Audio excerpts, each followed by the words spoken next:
네, 시청자 여러분 안녕하십니까. 돈과 세상이 보이는 시간 아침 경제 골든타임 박현진입니다. 네, 안녕하세요. 강수진입니다. 오늘의 골든타임 한뉴스5로 시작합니다.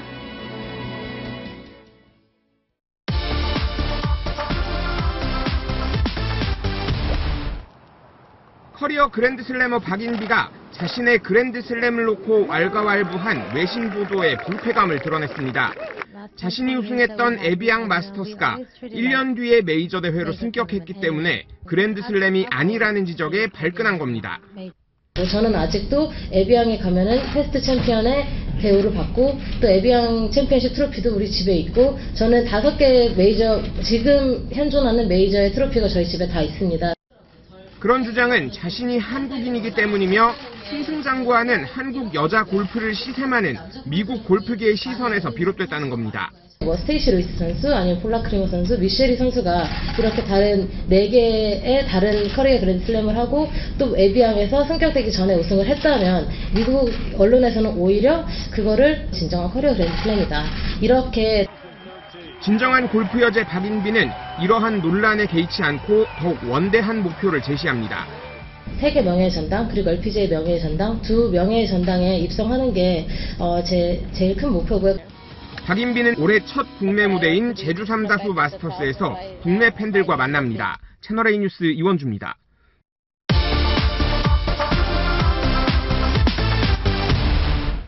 성추행 파문이 불거진 고등학교가 발간한 지난해 평가 결과 보고서입니다. 교사들이 직접 자체 평가를 했는데 학생들의 인권과 폭력 예방 활동이 5점 만점에 4.3점이었습니다. 안전과 폭력에 대한 생활 지도는 4.4점으로 잘 되고 있는 것으로 평가했습니다. 그렇다면 학부모와 학생들의 평가는 어땠을까? 안전이나 폭력에 대한 생활 지도에서 학부모들은 3.4점, 학생들은 3.5점을 매겼습니다. 4.4는 거 아닌 것 같아요. 원래 선생님들이 자기네들이 잘해야 좋은 거니까 자기네들이 약간 그런 게 있지 않을까요? 자기네들이 높게 생각하면은.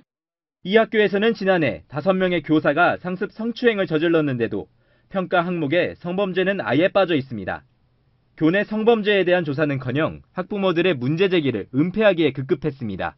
아무리 찾아가서 얘기를 하는데 멈추지가 않았고 선생님은 알겠다고 몰려다니면서 이렇게 하는 거 하지 말아라. 조용히 있어라. 이렇게 말씀을 하시더라고요. 이 학교는 총평가에선 민주적 절차를 중요시해 의견 수렴 문화를 형성했다며 자화자찬으로 일관했습니다. 이 보고서는 교육청에 제출됐습니다. 채널A 뉴스 황규락입니다.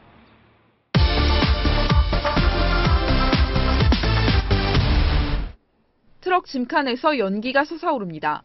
40도에 가까운 폭염에 실려있던 계란들은 터져버렸고 짐칸 온도가 치솟으면서 불이 난 겁니다. 旁边是那种纸箱，然后鸡蛋是一层一层叠放得很紧凑，然后在高速公路上行驶，它第一个是不透气。 더위에 엔진이 과열돼 버스와 승용차에 불이 붙는 사고도 잇따랐습니다. 냉방기 사용도 늘어 중국 동부 저장성의 전력 사용량은 역대 최고치를 기록했습니다. 사슴으로 유명한 일본 나라공원의 연못이 빨갛게 변했습니다. 무더위 탓에 수초가 이상 번식한 것. 雨がないから流れてない中で、そしてここもずっと数週間とか1、2週間続いているこの高温でですね、大爆発したのかなというふうに考えています。 도쿄의 낮 최고 기온은 7일 연속 35도를 넘어서는 등 일본 전역이 폭염에 시달리고 있습니다.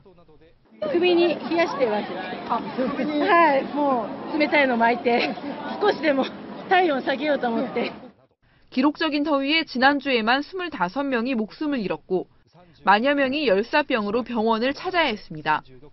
열사병 환자 수는 지난 2008년 이후 최고치입니다.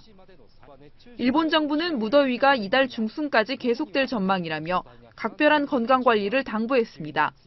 채널A 뉴스 강보들입니다.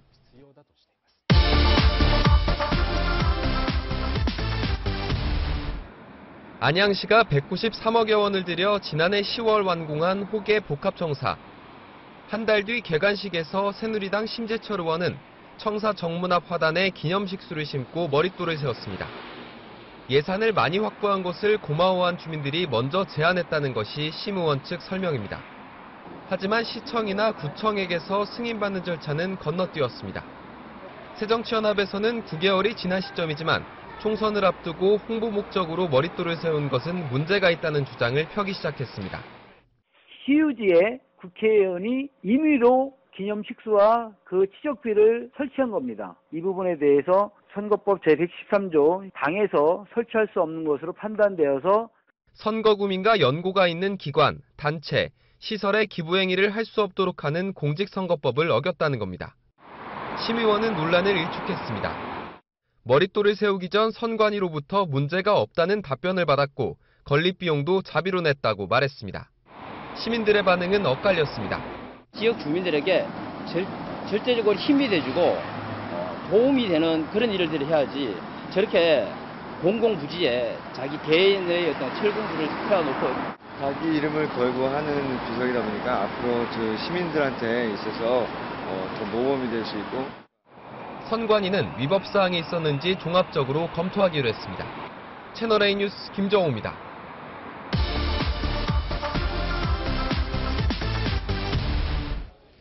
북한을 사흘째 방문 중인 이희호 여사가 오늘은 묘향산에 있는 국제친선 박람관과 보현사를 방문합니다. 그러나 관심을 모았던 김정은 제1위원장과의 면담 일정은 공식화되지 않고 있습니다.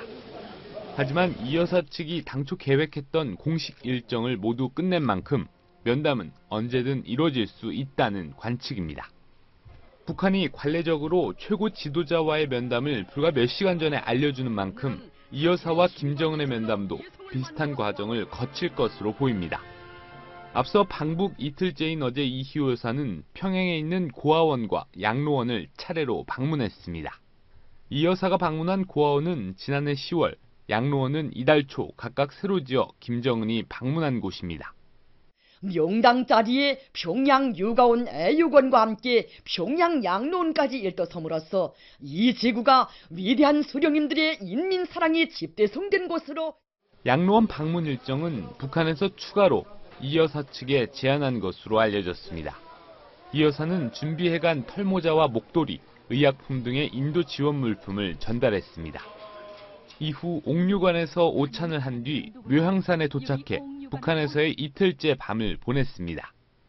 이 여사는 내일 전세기편으로 3박 4일간의 북한 방문 일정을 마치고 귀국합니다. 채널A 뉴스 신재용입니다.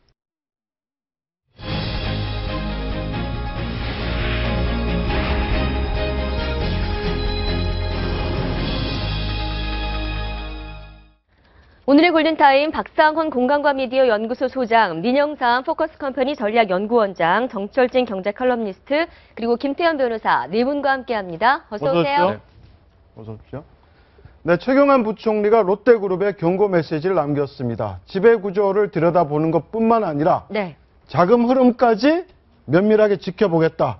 이렇게 얘기를 했는데요. 지금 자금 흐름을 면밀하게 지켜보겠다. 이건 지금 국세청 대응기에 그 세무조사와 관련해서 좀 시사하는 바가 크죠? 그렇습니다. 아마 자금 흐름은 크게 두 가지였던 것 같은데요. 내부, 방금 말씀하신 것처럼 대원기획 세무조사를 하면서 한국 롯데 내부에서 돈이 어떻게 돌았나를 보겠다라는 거고, 또 한 가지의 자금 흐름은 지금 계속 나오는 것이 일본에 있는 지주회사를 통해서 배당금들이 넘어갔다는 거 아니겠습니까? 그 넘어가는 과정에서 혹시 모르는 탈세나 또 다른 편법이 있었는지를 함께 확인해 보겠다. 어제 최경환 부총리의 이 모습을 보면 경로했다라는 표현이 맞을 정도로 굉장히 화가 난, 그러니까 가만두지 않겠다 이런 어조가 강했습니다. 그러니까 바꾸지 않으면 시장의 대응이 있을 것이다. 이런 표현까지 했는데 그 시장의 대응이라는 게 참 무서운 거죠. 그렇습니다. 시장의 대응이요. 솔직히 말씀드려서 이제 롯데그룹 같은 게 소비자 그 회사 아닙니까? 가령 현대중공업이 그랬다. 국민들이 등을 돌려도 배를 안 살 수 있는 건 아니지 않습니까? 근데 롯데는 굉장히 민감한 게 한순간입니다. 진짜 껌 안 사고 호텔 롯데 이용 안 하고 면세점 이용 안 하면은 한순간이고 특히 이러기 때문에 정부가 터치할 수 있는 부분들이 많거든요.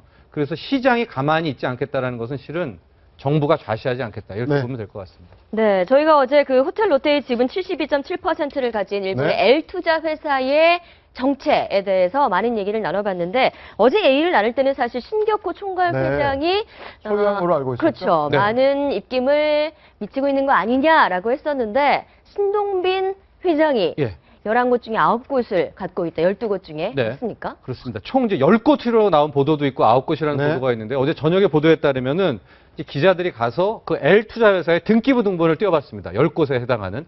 근데 8곳은 그러니까 신격호 총괄회장이 있는 이제 명의에 있는 곳에 신동빈 회장이 공동 명의자로 올린 겁니다. 네. 하고 나머지 두 곳은 원래 이름이 신동주 전 부회장이었었는데요. 네. 신동주 전 부회장을 내리고 본인이 신동빈 회장이 대표이사로 등기부등본에 올린 거거든요. 그러니까 현재 따지면 12곳 중에 10곳에서 지금 신동빈 회장의 이름으로 이제 대표가 갱신이 된 겁니다. 대표 혹은 공동대표로요. 그러니까 6월 30일 날 교체가 됐고 7월 31일 날. 등기부등본에 예. 등재가 된 것은 그렇죠. 7월 31일 날. 날. 그러니까 상당 부분 준비를 한 거죠. 근데 신동빈가 치밀하게 롯데그룹을 일거에 장악한 셈인데요. 네. 이게 이렇게 장악하니까 신동주 전 부회장이 아버지를 데리고 일본으로 건너간 거 아닙니까? 그렇습니다. 그런데 일본으로 데려간 아버지, 신격호 총괄회장이 뭐 큰 도움이 되지 않았다, 이런 분석도 나오고, 네. 그게 가장 큰 이유가 건강 이상설인데요. 롯데그룹 임원들도 뭐 이렇게 좀 증언을 하고 있습니다. 예, 보실까요? 전직 롯데 임원 A씨의 말입니다. 신 총괄 회장이 2011년 말부터 기억이 오락가락한다는 얘기가 있었다. 아침에 업무 보고를 받았는데도 몇 시간 뒤에 왜 보고 안 하느냐? 라고 임원을 다시 찾기도 하고 네. 한밤중에 롯데호텔 옥상에 올라가 있는 신 총괄 회장을 직원들이 모시고 내려온 적도 있다라고 얘기하고 있습니다. 그 지금 94세, 95세. 네. 꽤 고령이신데요. 그렇죠. 그러니까 아무래도 정상적이라고 할지라도 저런 행동은 뭐 보일 수가 있는 거죠. 네네. 네. 그렇습니다. 하고 아마 저런 이유 중에 하나가 이제 L투자에서 10곳의 이름을 신동빈 회장으로 바꾸기는 했지만 네. 과연 이게 대표이사를 등기부등본을 바꾼 것이고 실제 주인이 맞습니다. 그렇죠. 예, 신격호 총괄회장이었다고 하고 신격호 회장의 동의 없이 바꿨다는 행동이 나중에 아주 나중에 정말 주총 다 끝나고 이전 투구로 갈 때 법적 양상이 될 수 있거든요. 소송으로 갈 수 있는 겁니다. 그렇죠. 거기에 대한 또 하나의 뭐 대비책이 아닐까 이렇게도 보여집니다. 네, 알겠습니다. 이런 가운데 어제 네. 김종필 전 총리가 신격호 총괄회장이 머물고 있는 롯데호텔을 찾았습니다. 과연 이제 4시간 동안 머물렀는데 예. 지금 영상 나오고 있죠. 예. 어제 카니발 승용차를 타고 수행원 2명과 롯데호텔을 찾아서 4시간가량 머물렀는데 과연 만났겠느냐? 예. 기자들이 지금 만났느냐라고 질문을 던졌더니 이발하러 왔다라고 이야기를 했습니다. 하지만 이발한 시간은 4시간 중에 1시간밖에 되지 않는다고 하더라고요. 네, 총 4시간이었고요. JP의 일종의 단골 그 바버샵, 네. 이발소가 3층에 있다고 합니다. 근데 4시간이라고 하기엔 너무 긴 시간이고요. 그러니까 1시간가량은 처음에 이발소에 간 건 많은데 그 다음에 한 3시간 정도의 행적은 네. 이제 잘 모르는 거니까 아마도 34층 집무실에 가는 엘리베이터는 따로 있거든요. 네. 그걸 타고 거의 확실시 신격호 창업주와 워낙 또 막역한 사이니까 어느 정도 만나서 막역한 사이입니까? 아마도 이제 70년대 당시 롯데 호텔 지금 소공점이 생긴 건설한 거에 이제 그 중간에 뭐 협상책이라고 할까요? 그것이 지금 JP였으니까 신격호 회장은 정말로 막역한 사이죠. 네, 지금 예전 한 70년대의 모습이 보이고 있는데 김종필 전 총리 옆에 신격호 총괄 회장의 모습이 나란히 보이고 있습니다. 네, 김종필 총리하고 롯데하고 인연은 1973년, 네. 그러니까 근 40년 전으로 사실은 가죠. 네. 그때 이미 이제 많이 알려져 있지만은 롯데껌에서 쇳가루 뭐 납 이런 네. 게 나와가지고 박정희 대통령이 직접 불러서 이걸 해결해 줄 테니까 외국 손님들이 와서 마음껏 묵고 이렇게 산업화에 기여할 수 있는 호텔을 하나 지어라. 네. 라고 하는 그 실무를 김종필 총리가 맡아가지고 이 신격호 회장하고 만나서 지금의 롯데호텔 자리, 저 자리가 이제 국립도서관하고 반도호텔이었는데 그 부지를 사실 입찰로 했는데 실질적으로 단독 입찰해가지고 네. 그 해가지고 오늘의 호텔 롯데를 키우고 저 호텔 롯데가 결국에는 한국 롯데의 그 성장하는 데 산실이 된 거죠. 지금 사실상 지주회사죠. 그렇습니다. 네? 하고 롯데호텔이. 그때 외제한 유치한 금액이 지금 돈으로 따지면 지금 아니에요. 당시 돈으로 따지면 한 800억 정도 되거든요. 네. 그러니까 70년대 초반에 800억의 자금이 이제 일본 롯데에서 왔으니까 네. 그때 당시만 해도 이 박정희 대통령이 외자 유치가 생명 아니었습니까? 네. 거의 1,000억 가까운 돈을 끌고 왔었으니까 그 방금 말씀하신 쇳가루 사건도 해결이 되고 이제 외자 유치도 되고 호텔까지 건설됐는데 그 중간체 역할을 이제 JP가 했기 때문에 둘 네. 사이는 정말 가깝다고 보여지죠. 네.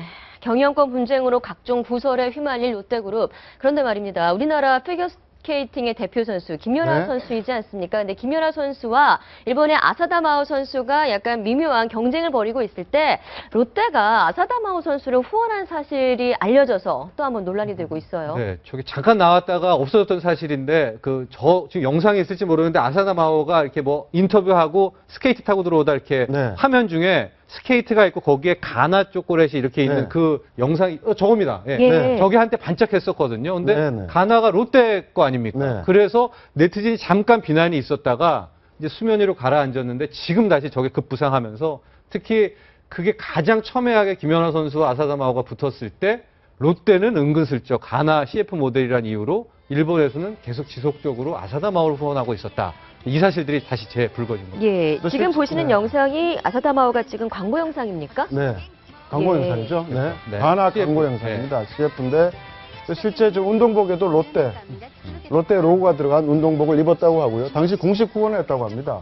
근데 그 당시에 굉장히 둘이 경쟁할 때 아닌가요? 2009년에 네. 2011년이면? 그러니까 한국 롯데도 있지만 일본 롯데도 있고 롯데제과의 원조와 시장은 일본이니까 일본에서 어떤 후원 활동이나 마케팅 활동을 하는 것은 비난할 수는 없는데 네. 왜 하필 아사다 마오를 하는 거죠? 다른 일본 스포츠 선수도 많잖아요. 네, 네. 왜 하필 김연아의 최대 라이벌은 아사다 마오? 어떻게 보면 우리나라 국민의 라이벌이라고 볼 수도 있는데 그럼 아사다 마오 후원하다가 그 다음에는 뭐 붉은 악마의 라이벌 울트라 딥본 후원할 겁니까? 그렇잖아요. 그러니까 더 많은 스포츠 스타, 예능 스타, 또 다른 영화 배우들도 많은데 왜 하필 아사다 마오를 선택했냐는 거죠. 그러니까 롯데가 그런 점에서 약간 좀 미흡하지 않았나. 물론 일본 롯데이기 때문에 우리 한국 롯데는 뭐 상관이 없습니다라고 할 수도 있겠지만 어차피 두 개 다 최종 결정하신 건 신격호 회장 아니겠어요? 손가락으로 했겠죠. 일본은 아사다 마오 후원해라 이렇게. 그러니까 너무 그 롯데의 어떤 그런 처신들이 그때는 그래 조금 문제가 되다가 들어간 것 같은데 지금 와서 이렇게 보면 좀 우리 국민의 감정을 좀 반하는 일들을 좀 하신 것 같네요. 네, 이런 가운데 또 롯데는 제2롯데월드, 잠실에 있는 제2롯데월드의 대형 태극기를 내걸었습니다. 지금 광복 70주년을 앞두고 내걸었다는 건데요. 공식 입장은 지금 거의 다 완성이 돼가고 있죠. 네, 하지만 네티즌들의 반응은 역시 별로 좋지가 않은 것 같습니다. 수백여 미터 높이에 부착된 태극기, 누가 관심을 두고 보겠느냐. 일본 기업 이미지 벗으려고 애쓰지만 공감이 가지 않는다. 호박에 줄 긋는 행위라는 아주 좀 격한 표현도 나오고 있는데요. 하여튼 지금 이렇게 롯데를 둘러싼 한국 기업이냐 일본 기업이냐 이런 논쟁은 당분간 또 이어질 가능성이 큰 것 같습니다. 네, 왕자의 난이 지속되면 지속될수록 이 국민의 반 롯데 감정은 더 커질 것 같고요. 일단 주가가 벌써 2조 5천억 이상 시가총액이 사라졌거든요. 네. 그걸로 보면 이 시장의 반응을 알 수가 있죠. 네, 알겠습니다. 다음 주제 한번 이어가 보도록 하겠습니다. 네, 부부싸움은 칼로 물베기라고는 합니다만 이혼 소송은 얘기가 다릅니다. 속된 말로 갈 때까지 간 경우엔 어떻습니까? 지금 참 이혼 소송 어려운 일이죠. 그런데 정말 국내 굴지의 기업의 또 CEO들, 또 오너의 자제분들이 또 이혼 소송에 말려 있습니다. 이부진 호텔신라 사장과 이혼 소송 중이던 이무재 삼성전기 부사장이 이혼을 못하겠다고 했다면서요? 예, 그래서 어제 화제가 됐는데 네. 어떻게 된 일인지 궁금하시죠? 김태현 변호사가 정리해드립니다. 예, 세기의 이혼이라, 세기의 결혼, 세기의 이혼. 호텔신라 이부진 사장과 삼성전기 이우재 전 부사장의 이혼이 전혀 다른 새로운 국면으로 빠져들고 말았습니다. 어제 성남지원에서 가사조사가 있었는데요. 이우재 전 부사장이 이제까지 알려진 거랑 좀 다르게 이혼 의사가 없다, 가정을 지키고 싶다, 이렇게 얘기를 한 겁니다.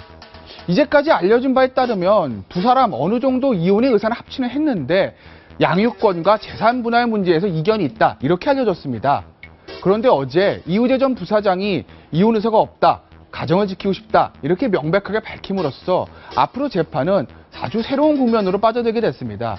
즉 양육권이나 재산 분할보다는 이혼을 하는 것이 맞느냐, 이혼이 가능한 것이냐, 이쪽으로 포커스가 옮겨진 겁니다. 과연 이 재판, 이 이혼 사건 어떻게 진행이 될까요? 그런데 시청자 여러분, 이우재 전 부사장과 이부진 사장 공인입니다. 공인이기 때문에 우리가 그들의 이혼에 관심을 갖는 것은 당연할지도 모릅니다. 하지만 두 사람의 사생활에 관한 것에 대해서 너무 지나친 과도한 관심은 두 사람과 그 아이의 인생에 도움이 되는 일은 아닐 겁니다. 지금까지 김태현의 사건 브리핑이었습니다. 재벌가 자녀와 평사원의 만남부터가 정말 화제가 됐었는데요. 삼성가의 반대를 무릅쓰고 4년 만에 결혼에 성공한 드라마 같은 러브스토리가 화제가 많이 됐었습니다. 남자 신데렐라로 이무재 전 부사장 불리지 않았습니까? 네, 그렇습니다. 저 이무재 부사장 같은 경우에 당초 시장에는 이부진 대표의 보디가드다 이런 설이 있었는데 그건 정말 사실 무근이고요.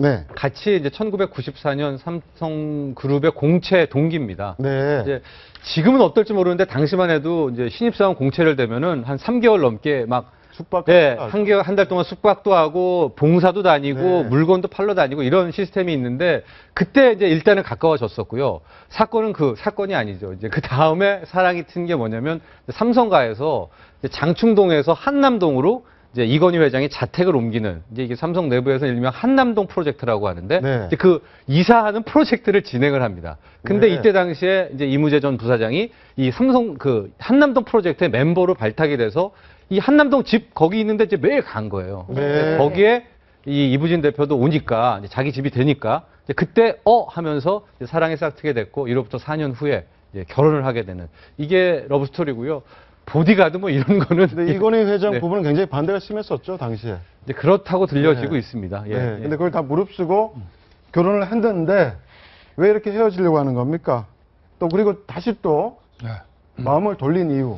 과연 양육권 때문인가요? 그러니까 어떻습니까? 이우재 전 부사장의 변호인 측 얘기에 따르면 우리는 한 번도 이혼하겠다고 말한 적이 없다. 네. 일단 그렇게 얘기를 해요. 네. 왜냐하면 저쪽, 그러니까 이부진 전 부사장 쪽에서 이혼을 요구한 거에 대해서 난 우리 부인이 왜 그런지 이혼 사유를 모르겠습니다. 이 얘기만 했지 내가 이혼하겠다 이렇게 얘기한 적 없다는 것이거든요. 그러니까 말을 바꾼 것이 아니다라는 게 이제 이우재 전 부사장 측의 얘기인데 이제까지 알려진 거는 사실은 어느 정도 이혼 의사에 대해서는 조금 네.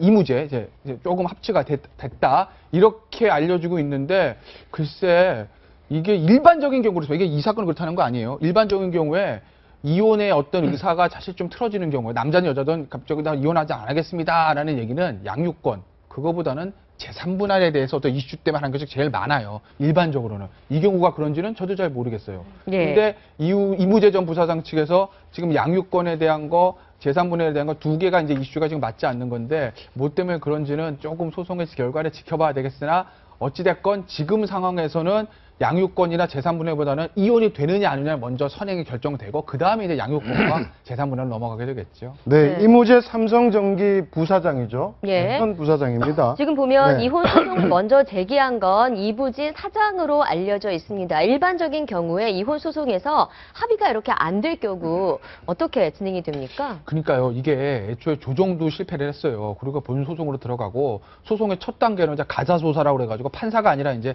가사조사관에 다 물어보고 그런 과정을 하는 것이거든요. 근데 이부진 사장이 이무재 부사장한테 이혼 소송을 제기한 겁니다. 그때는 소장에 보진 않았지만 이무재 부사장한테 무슨 유책사유적 잘못이 있다 이렇게 기재를 했을 거예요. 그렇지 않으면 이혼 소송이 안 되니까요. 네. 그런데 이무재 부사장이 나는 이혼 못하겠다. 그런데 이무재 부사장의 잘못된 것이 없다. 이혼 사유가 없다라고 하면 이혼이 안 될 수도 있죠. 소송이 성립이 안 되는 겁니까? 그러니까 소송은 되는데 네. 이부진 사장이 패소할 수도 있죠. 명백한 네. 이혼 사유가 없다라고 하게 되면. 그 이부진 사장은 현재 남편 이무재 부사장 상대로 친권자 지정소송 낸 상태인데요.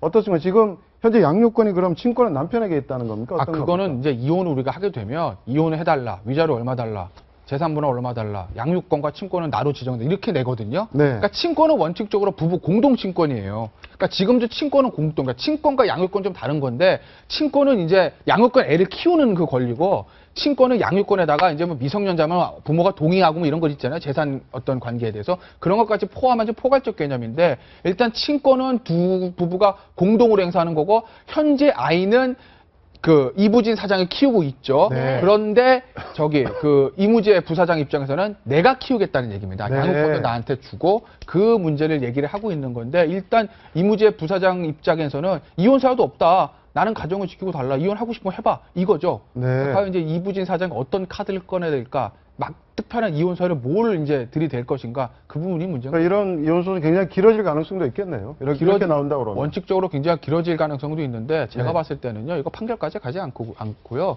합의할 중간에 가능성이 합의가 크다? 끝날 거예요. 네. 아마 99% 그렇게 끝날 겁니다. 왜냐하면 양측 다 이거를 특히 이부진 사장 입장에서 이거를 계속 길게 끌고 가는 거는 부담이거든요. 네. 알겠습니다. 이번엔 정치권 얘기 나눠보겠습니다. TK 지역의 정치 1번지라고 불리는 대구 수성갑 당협위원장의 김문수 전 경기도지사가 내정됐습니다. 네. 이렇게 되면 내년 총선 공천 경쟁에서 유리하게 작용한다던데 어떻습니까? 사실상 그러면 거기에 공천된다고 봐야 되는 건가요? 예, 뭐 대구 수성갑은 뭐 김원수 전 지사가 이제 당협위원장 공모 신청을 네. 했고 또 당에서 만약 그렇다 했다면 뭐 큰 이변이 이상 이제 김원수 지사가 공천을 안 받겠습니까? 네. 그다음에 당협위원장은 상대적으로 유리할 수밖에 없으니까 그래서 내년 4월 총선 대구 수성갑은 김문수 대 김부겸 이른바 이제 빅매치가 사실상 성사됐다. 이렇게 봐야 될 것 같습니다. 네, 김부겸 전 의원 대 김문수 전 지사의 빅매치 가시화되고 있다. 굉장히 흥미진진할 예, 것 같아요. 그렇습니다. 당내 반발이 있다라는 얘기는 또 무슨 얘기입니까? 네.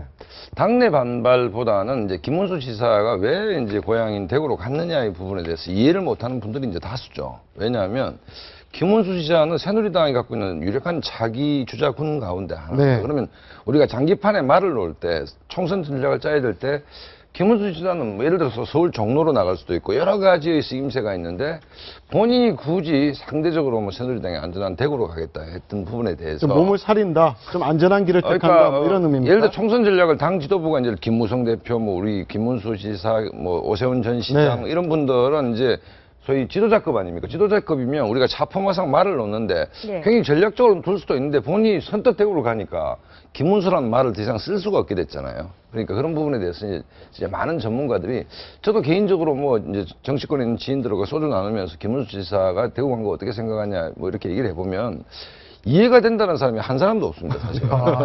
전부 다 좀 왜 저랬을까, 뭐 이런 건데, 지도자가 사실은 배지를 한 번 더 다는 게 큰 의미가 있는 건 아니거든요. 그렇다고 본다면, 조금 더 신중하게 당의 총선 전략과 맞물리면서 좀 지도자적 어떤 그렇게 했으면 좋았지 않겠나 하는데, 뭐 본인이 굳이 대구를 가시겠다니까 뭐 김문수 지사가 정도가 저리 간다면 말릴 수는 없겠죠. 없지만 아쉬움이 많다. 뭐 이렇게 당내에서 얘기하는 분들이 많습니다. 쉽게 가는 길은 결국에는 그 지도자로 부상하기가 또 역으로 네. 힘들게 되는 거죠. 네. 그래서 하여튼 김문수 지사께서는 어찌됐건 간에 TK의 주자로서 자기가 이제 대권 행보를 하기 위해서 이제 그 승부를 던졌는데 김부겸 의원하고 정말 빅매치는 빅매치입니다. 근데 거기서 더욱더 빅매치 의미가 있는 게 유승민 의원을 갖다가 또 변수로 갖다가 도입시켜 놓고 보면은 결국에 셋 중에 한 명이 최고 승자가 TK 주자가 되고 네. 그 보수 진영에 있어서의 유승민 의원이 탈당하고 계속 그 행보를 간다고 그러면은 보수 진영에서의 유승민과 김문수의 TK 주자의 대결이 있을 테고 네. 이 김부겸 의원이 있을 경우는 야권을 완전히 이제 딱 평정을 하게 되는 거죠. 네. 예, 우뚝 서게 될 겁니다. 아마. 근데 어떻습니까? 지금 쉬운 길이라는 얘기도 있지만 실제 대구 민심 네. 만만치 않다면서요? 그렇죠. 이제 그 보통 유권자들이 네. 이제 표를 찍을 때는 뭐 여러 가지를 감안해서 찍지만 그 중에 하나가 야, 우리 동네에서 국회의원 된 사람이 씨알이 굵고 차기를 한번 볼 수 있다. 이러면 뭐 굉장히 좋지 않습니까? 그런 측면에서 아마 그 수성갑이 서울로 치면 아마 강남에 네. 있을 겁니다. 굉장히 이제 대구의 좀 부촌이고 또 여론 오피니언 중심인데 김부겸을 좀 키우자는 여론들이 있었거든요. 그러니까 뭐 예를 들어 여권에서는 요즘 유승민 뭐 전 원내대표가 부상을 했다면 야권에서는 김부겸 전 의원을 좀 성장시키자는 여론이 있었는데 느닷없이 김문수 지사가 왔기 때문에 어떻게 보면 이제 지역구 주민들이 누구를 선택해야 무럭무럭 좀 차기 주자로 크겠냐 뭐 어떤 이런 측면에서 또 그 선택을 할 가능성도 없지 않다라고 봅니다. 네, 빅매치의 승자가 누가 될지는 아직 모르겠습니다만 두 사람 굉장히 공통점이 또 네. 많지 않습니까? 네, 그렇습니다. 뭐 고등학교, 지금 경북고등학교 선후배관계고 서울대학교 선후배관계고 또 민주화운동 두 분 다 이제 운동권 출신이고요. 민주화운동에서는 뭐 김문수 지사는 워낙 신화적이죠. 선어련부터 해서 노동운동을 오래 했고 뭐 김부겸 전 의원도 민주화운동을 했는데 정계 입문도 재정구 의원이라고 있습니다. 네. 그 민주화운동 재정구 했는데 의원. 재정구 네. 의원 보좌관으로 김부겸 의원도 이제 그 국회에서 일을 정치권에 들어오고 했는데 그야말로 그냥 이 트랙 자체가 똑같다고 할 정도로 뭐 그렇게 유사점이 많다. 또 고등학교, 대학교 운동권. 네. 거의 뭐 똑같은 트랙을 걸어온 선후배지가 거기다가 이제 김부겸 의원도 한나라당에 있다가 탈당을 했죠. 그렇죠. 그렇기 네. 때문에 뭐 거의 뭐 싱크로율이 그러니까 한 90% 이상이다. 뭐 이래 보면 될 것 같습니다. 네, 여야의 총선 전쟁이 시작된 느낌입니다. 하면 김무성 대표 얼마 전 방미 당시 큰 절을 올렸던 것에 이어 어떻습니까? 이번에는 부산에 출마할 것 같다. 이런 얘기 나오고 있는데 문재인 대표는 출마를 포기하겠다고 그랬잖아요. 불출마 선언했는데 좀 대비된 모습입니다. 김무성 대표가 공식적으로 지역구 출마를 다시 하겠다라고 선언한 적은 없는데 네. 뭐 지금까지 안 하겠다 한 적은 없기 때문에 아마 대다수의 전문가들은 영도 지역구에 출마를 하지 않겠나라고 이제 뭐 그래 보고 김무성 대표의 정치 스타일로 봤을 때는 하지만 당내에서 내년 4월 총선을 전국적으로 지휘를 해야 되는데 네. 김무성 대표가 지역구에 출마하는 것이 옳으냐의 문제제기는 있을 수 있습니다. 왜냐하면 지난 총선에서 비대위원장이었던 박근혜 대표는 비례대표로 갔거든요. 비례대표로 가서 전국 선거를 지휘했는데 당내에서 김무성 대표가 지역구로 가지 말고 비례를 하시고 전국 선거를 지휘해라는 여론도 만만치 않게 있는 걸로 제가 알고 있습니다. 문재인 대표 같은 경우에는요, 사실은 이제 부산이 일대 험지가 됐지 않습니까? 네. 그러니까 험지에 가서 사실은 살아 돌아와야 다시 그 대권 주자로서 서지 않냐라는 게 새정치연합안의 그 의견이고, 그걸 대표적으로 목소리를 키우고 있는 게 이제 부산의 조경태 의원이 문재인 대표 부산에 다시 나와라. 그렇죠. 그 심지어는 안철수 의원도 네. 서울 노원에서 부산으로 내려와서 다시 한번 이렇게 그 새정치연합안에서 그 부산 경남의 낙동강 벨트를 한번 그 일전을 겨뤄야 된다라는 목소리가 지금 커지고 있죠. 네. 네. 그런데 김무성 대표 어제 하루 종일 화제가 된 장면이 있었습니다. 국회의원회관에서 요즘 인기 있는 영화 네. 암살을 봤는데 김무성 대표의 행보가 굉장히 독특했다고 합니다. 함께 보시죠.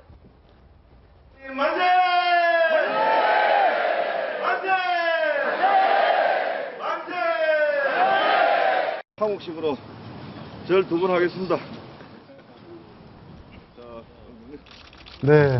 네, 마지막에 보신 영상은 미국에 갔을 때 큰 절을 했던 거고, 어제 있었던 그 영화 암살에 앞서서 만세 삼창을 했습니다. 최근 한일간지가 또 이제 뭐 그 김무성 대표의 부친 김영주 회장이라고 그럽니까? 뭐 친일 인데 이 문제는 김무성 대표가 여러 번 아주 정색을 하면서 이제 친일 인명사전은 동명이인인 게 확인이 됐고, 네. 김영주 회장 같은 이름의 다른 사람인 것이고, 네. 그다음에 그 월간지에 강력하게 이 문제에 대해서 문제 제기를 김무성 대표가 했죠. 그 내용들은 뭔가 하면 김영주 회장은 사업가이자 교육자였다. 그러니까 포항에 영흥학교라고 있는데 사제의 절반을 털어서 조선학교를 만들었다는 거고, 그다음에 3일 상해를 만들었다 등등 이제 쭉 이렇게 기록들을 보면서 김무성 대표가 이제 체계적으로 반박을 했음에도 불구하고 또 한일간지가 또다시 이제 부친의 친일 의혹을 제기했는데, 그 와중에서 이제 암살보고 대한 독립만세라고 이제 부르는 장면이 좀 이렇게 오버랩이 되는데, 김무성 대표 쪽에서는 아마 이번 한겨레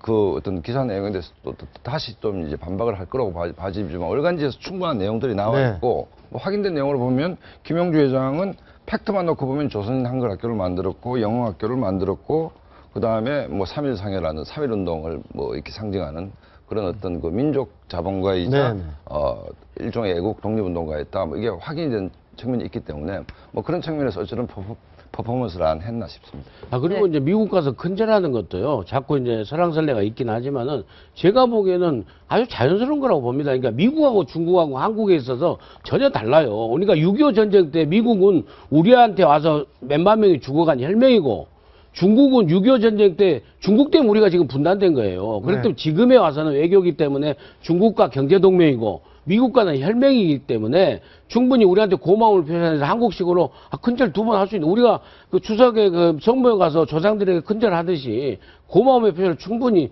큰절 할 수 있는 것이라고 봅니다. 그래서 결국에 그 큰절과 이번에 그 만세 삼창과는 결국에 김무성 대표 그런 것은 애국심의 행보다, 이렇게 이제 해석이 됩니다. 네, 김무성 대표는 어제 영화 암살을 봤는데, 이런 정치인들의 이른바 영화 정치, 사실 요즘엔 좀 낯선 모습은 아닙니다. 보시면 정치권의 영화 열풍 뽑아봤는데요. 문재인 대표는 변호인을 갔었고, 박근혜 대통령은 명량을 보지 않았습니까? 국제시장도 봤고요. 국제시장도 봤죠. 그 암살은 지금 이제 바로 김무성 대표 그리고 문재인 대표 다 봤고요. 이 정치권에 이렇게 영화 이벤트라고 해야 되나? 영화 정치라고 해야 되나요? 지금은 이제 정치권, 정치 인사들이, 지도자들이, 그 지도부들이 가서 영화를 보는 게 일종의 이념적 경쟁의 그런 측면도 있지만은, 제 기억으로는 애시당초에 정치인이 최초로 영화를 보고 하는 건 문화적인 측면에서 국민통합, 공감대를 형성하기 위해서 김대중 대통령이 서편제를 영화를 최초로 저는 본 걸로 기억이 납니다. 그때 그때 당시에 100만 명이면 지금 1000만 명이죠. 서편제 영화를 보면서 문화를 통해서 공감대를 형성하고 국민통합을 위한 행보인데, 요즘은 이상하게 양 진영 간의 그런 그 영화를 보면서 저번에 국제시장 놓고도 얼마나 했습니까? 문재인 말이 많았죠. 알겠습니다.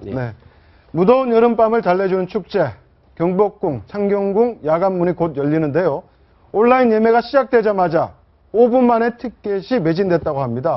뭐 인기가 아주 상당한 것 같아요. 그렇습니다. 저 봄에 데이트를 쳤거든요. 저 야간 개장이라는 게 이제 7시 반부터 10시에 경복궁, 창경궁에서 문을 열게 되니까 정말 서울 시민들한테는 초인기 상품인데, 여름에도 이게 되는데, 이게 이렇게 더운데도 인기가 있나 싶었는데 아니나 다를까 5분 내에 매진이 되는데, 실제로 실수요도 있지만 나중에 이거를 온라인상에서 안표로 되팔려는 가수요가 너무 많다. 그래서 5분도 아니라요. 제가 보기엔 3, 4분 만에 그냥 다 잘려버리는 것 같더라고요. 네, 요즘에 아마 다들 겪고 계시겠지만 밤에 잠자기 너무 네, 힘들지 너무 않습니까? 힘듭니다. 그렇기 네. 때문에 이 고궁에 가서 밤을 고즈넉하게 보낸다. 너무 좀 매력적인 것 같아요. 매력적이죠. 저도 사실 가보고 싶었어요. 네. 왜냐면 제가 창경으로 못 가봤고 거기는 이렇게 좀 들어가 쉽지가 않잖아요. 경복궁만큼. 경복궁 가봤는데 낮에는 사실 굉장히 좋은데 이게 밤에 날씨 좋을 때 조명이 예쁘면 얼마나 좋을까 가고 싶었는데 갈 수가 없죠. 예약이 안 됩니다. 네, 예약이 안 돼서 갈 수가 없어서 지금 보도 보면은 뭐 이제 안표까지도 극심히 안표 장사들이 극심히 몰려 있다 뭐 이런 얘기들까지 나오는데 글쎄 이게 네. 저기 지금 나오잖아요. 안표 얘기 좀 해볼게요. 네. 경복궁이 3,000원이고요. 창경궁이 1,000원인데 네. 지금 이 사이트에서 거래가 되고 있는 게 10,000원, 20,000원이라고 합니다. 그럼 거의 뭐 10배, 뭐 20배, 20배 가까이 정도의 가격인 거죠. 되는 가격인데 저렇게라도 사서 들어가겠다. 그러고 싶긴 해요. 왜냐면 제가 마지막으로 안표를 사본 게 잠실야구장 한국 시리즈 때거든요. 한국 시리즈 때 1차전 못 가면 2차전 가면 돼요. 예. 안 되면 TV로 봐도 되는 건데 여기는 하루 왼종 1년 내내 하는 것도 아니고 그 시즌밖에 안 되잖아요. 직접 가보면 TV를 볼 수도 없습니다. 그렇기 때문에 10,000원, 20,000원이면은 글쎄 저 같으면은 안표를 사서 가보고 싶을 것 같은데요. 전 이해가 안 되는 게 저게 무슨 공간이 제한된 게 아니라 표를 더 늘리면 되는 거 아닙니까? 아닙니다. 그 인원이 있기 때문에 네. 무제한으로 늘릴 수가 없습니다. 예, 너무 저것도 많으죠. 너무 많으면은 저 행사 자체의 취지도 안 될 뿐더러 또 고궁이기 때문에 안전이나 이런 보존도 있고요. 안표를 또 잡아내질 못합니다. 요즘은요. 왜냐하면 옛날처럼 뭐 현장에 가서 안표 사세요 이런 사람이 없고 아까 화면에도 나왔지만은 온라인 그 사이트에 통해 가지고 입금되면 표 주고 이런 거기 때문에 정부에서 지금 나온 대책은 이제 현장에서 예약자하고 주민등록증 보여주세요 하고 맞춘다는 건데 이것도 한두 명을 맞추죠. 막 무더기로 사람들이 들어오니까 그냥 유야무야 통과시키고 있어서 저거 지금 현실적으로 막아낼 방법은 없어 보입니다. 근데 제가 안표를 부추기는 건 아닌데 정말 창경궁은 역사적으로 우리가 많이 찾아가 봐야 할 것이에요. 네. 우리가 키가 체구가 애소해서 외놈들이라 하잖아 일본 사람들 보고. 네. 근데 그 일본이 일제 36년 통치를 하면서 우리 말살하게도 저기다가 동물들을 다 갖다 놔가지고 창경궁을 창경원으로 바꿔놨잖아요. 네, 그걸 다시 우리가 다시 복원시킨 거예요. 그래서 70년대에는 또 일본 사람들이 사쿠라를 심어놔가지고 밤에만 또 여기 벚꽃 개장을 했었거든요. 그때도 바글바글 했습니다. 아주 아이스크림 장사도 엄청 많았고. 네. 근데 우리가 지금쯤 같이 한번 가볼 만한 곳이에요. 네. 역사적으로도. 알겠습니다. 앞으로 열대가 계속 이어질 것 같은데 창경궁 한번 가보면 좋을 것 같습니다. 다음 주제 이어가겠습니다. 알뜰 주유소가 이름값을 못하고 있습니다. 일반 주유소나 알뜰 주유소나 기름값은 비슷하다는 건데요. 이유가 뭘까요? 숨어있는 경제 이것만 해서 알려드립니다.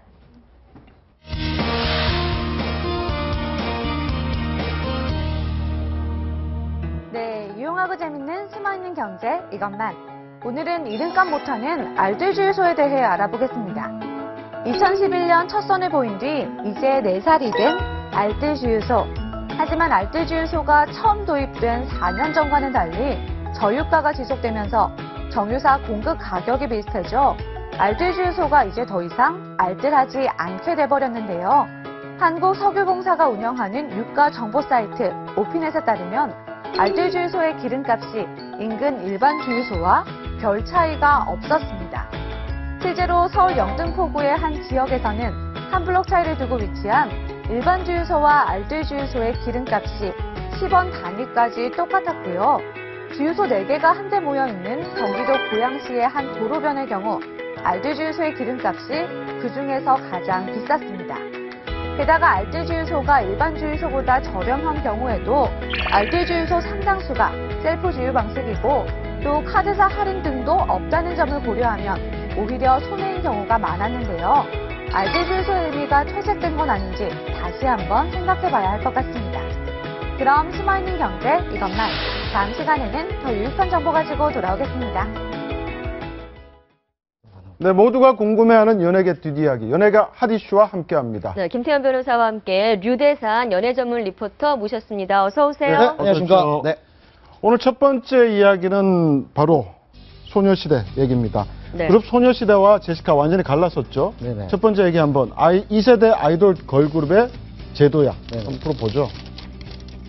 자, 지금 논란인 건 제시카가 배신인가 새 출발인가 뭐 어떤 내용입니까? 지금 이게 논란이 많다고 하는데 일단은 뭐 키워드 자체가 굉장히 지금 센데 배신인가 새 출발인가 제가 봤을 때는 뭐 일단은 많은 분들이 좀 깜짝 놀라지 않았을까 충격을 받지 않았을까 그런 생각이 드는데 지난해 9월이었죠. 네. 소녀시대와 또 제시카 측의 어떤 잡음들이 좀 많이 들렸었던 네. 부분들인데 아마 그 당시 SM 소속사 측에서는 그 결별 이유를 제시카의 어떤 개인적인 사업에 치중을 많이 두면서 어떤 팀원들과의 좀 갈등이 있었다라는 얘기를 했고 제시카 측에서는 무슨 소리냐 나는 개인적인 활동보다는 팀 활동에 더 치중을 뒀다라는 얘기를 하면서 좀 시끄러웠던 부분들이 있었는데 현재는 뭐 어쨌든 간에 소녀시대 같은 경우에는 새 음반으로 잘 활동을 하고 있고 또 제시카 같은 경우에도 이제 중국에서 여러 가지 뭐 연애 활동이라든지 사업을 하면서 잘 활동을 하고 있는 것으로 좀 보입니다. 그리고 이제 공식 결별 선언을 하면서 아무래도 이렇게 어떤 소송이라든지 그런 갈등으로 번지지 않았다는 점에서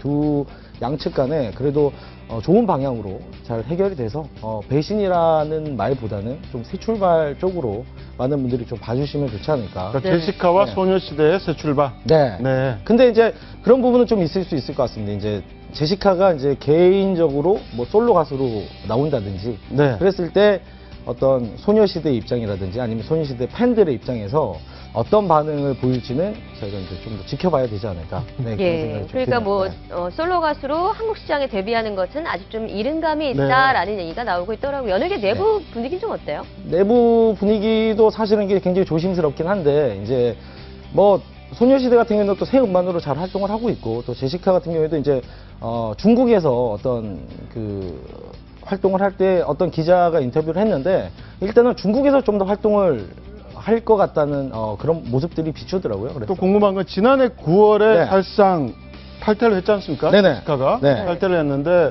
왜 지금 와서야 이렇게 결별 선언한 겁니까? 공식적으로. 공식적으로. 아무래도 거의 뭐 1년 가까이 그렇죠. 지났는데요. 아무래도 그 소녀시대 멤버들 각자 다 많은 팬들을 보유하고 있겠지만 제시카 역시 어떤 많은 팬들을 또 보유하고 있는 멤버 중에 한 명이었어요. 그래서 SM 측에서도 갑작스럽게 이렇게 또 손을 놓기는 좀 어렵지 않았을까라는 생각이 좀 들고 어쨌거나 하지만 이 관계로 계속 지속이 되면 긍정적이든 부정적이든 서로 간의 어떤 발언들이 나오면 소녀시대에도 큰 영향이 좀 있지 않을까. 일종의 냉각기를 좀 가질 필요가 있다라고 생각했기 때문에 한 11개월 가량 이제 끌었던 거 아니냐 그런 말씀이시죠? 이제 깔끔하게 정리를. 제시카는 그래서 소녀시대를 떠난 것 같은데 제시카는 소녀시대 떠날 때 사실 울면서 떠나지 않았습니까? 근데 원더걸스 멤버 교체가 있었는데 그들은 떠난 멤버에 대해서 약간 좀 박수를 쳐주는 분위기가 많이 다른 분위기가 것 같아요. 다른 것 같아요. 그렇죠. 그런 분위기는 어떤 좀 약간 대조적인 모습이 좀 보일 수 있는데 이제 원더걸스 같은 경우에는 아직까지 이제 제가 얼마 전에도 만나고 왔거든요. 근데 아직까지도 멤버들 간에 굉장히 친분을 유지를 하고 있고 또 그 선혜 씨 결혼식에도 제가 갔었었는데 그때도 이제 전 멤버들이 다 참석을 했었고 박수를 쳐주고 축복을 해주는 모습이었고 특히 이제 선미 씨 같은 경우에는 탈퇴를 했고 솔로 활동을 하다가 5년 만에 이제 돌아왔단 말이죠. 그런데 이제 서로 멤버들이 지금 굉장히 더욱더 돈독해졌고 또 현재 또 4명이 같이 또 한 집에서 살고 있다고 얘기를 하더라고요. 그러면서 이제 서로가 굉장히 친분을 아직까지 잘 유지하고 있는 그런 모습을 볼 수 있어요. 저희가 지금 CG에 많은 건 침묵의 소녀시대, 응원의 원더걸스 이렇게 한번 비교를 해봤는데 좀 모습은 다른 것 같아요. 어떻게 둘 다 컴팩했는데 사실상 걸그룹 원조 세대. 아니 다를 수밖에 없잖아요. 아니 벌써 제시카 배신인가 새 출발인가? 아니 그러니까 어쨌든 배신의 어떤 키워드 약간은 남아있단 말이에요. 그러니까 지금 정리 잘했는데 1년 동안 내부적으로 난리도 아니었을 거예요. 근데 이제 말씀하신 대로 냉각기 가지려고 모양 좋게 헤어지려고 SM에서 좀 이렇게 좀 시간을 끌었겠죠. 근데 그 당시에 제시카 나간다고 그랬을 때마도 야 뭐 너 네 사업하러 나간 다음에 개인 활동하러 나간 다음에 하는 얘기가 있지 않았어요? 그러니까 뭐 제시카가 제가 그럼 잘못됐다는 건 아닌데 어찌됐든 간에 멤버와 사실은 아주 모양 좋게 헤어지기는 사실 애초부터 조금 쉽지 않았던 거고 그런데 원더걸스 같은 경우에 선혜 씨 막 결혼해서 나간다는데 결혼해서 나갔는데 그걸 어떻게 사이가 안 좋게 나갈 수 있겠어요? 당연히 뭐 잘 가, 잘 살아, 뭐 이쁜 애 낳고 잘 이렇게 하고 나갈 수밖에 없는 거죠. 근데 제가 하나 궁금한 거는요, 제가 여쭤보고 싶은 거는 이 원더걸스가요, 제가 어젠가 그저께 노래를 들어봤는데 텔미가 아니던데요, 노래가? 그렇죠. 노바디가 아니던데 전혀 새로운 원더걸스의 노래인데 왜 그렇게 바뀐 거예요? 아무래도 뭐 그들의 이제 어떤 새로운 모습을 어떻게 보면은 3년 만에 돌아왔는데 밴드라는 어떤 그런 모습으로 돌아왔거든요. 그러니까 어떻게 보면 이제 원더걸스가 사실은 그 전에 이제 걸그룹으로 이제 활동을 하다가 아이돌 걸그룹이다가 이제는 어떻게 보면 좀 뮤지션으로 새롭게 이제 뭔가 보여주기 위한 본인들의 어떤 변화가 아닐까 네, 그런 네. 생각이 좀 듭니다. 네. 네, 또 하나의 연예 이슈 짚어보도록 하겠습니다. 어제 하루 종일 네티즌들의 입에 오르내렸던 커플, 바로 송유 커플이라고 네. 지금 새롭게 불리고 있죠. 송승헌 씨와 대륙의 여신이라고 불리는 유혁비 씨. 그런데 송승헌 씨의 아버지와 또 유혁비 씨의 어머니 사진이 또 공개가 됐어요. 그렇죠. 네, 제가 키워드를 뽑아봤는데 한중 뒤덮은 두 개의 하트. 네. 유혁비의 아버지는 억만장자 이런 키워드만 뽑아봤습니다. 네네네. 실제 억만장자입니까? 사실 그 유혁비 씨의 아버지는 친아버지는 안소광 씨라고 주 프랑스 1급 외교관입니다. 근데 유혁비 씨가 그 10살 때 부모가 이혼을 하게 되고요. 네네. 근데 중국 같은 경우에는 이제 뭐 대부라고 해서 이제 뭐 양아버지 뭐 이런 개념이 있거든요. 그래서 그 양아버지가 지금 현재 재산이 거의 10조 원. 그래서 뭐 포브스 차이나 선정 자산가 23위. 뭐 이런 어마어마한 네, 재산을 소유한 그러니까 양아버지죠. 네. 아, 친아버지가 있는데 저렇게 양아버지가 두는 것, 뭐 정서적인 반발이 없나 보죠, 중국에서는? 그러니까 중국 같은 경우에는 그 깐띠에라고 해서 네.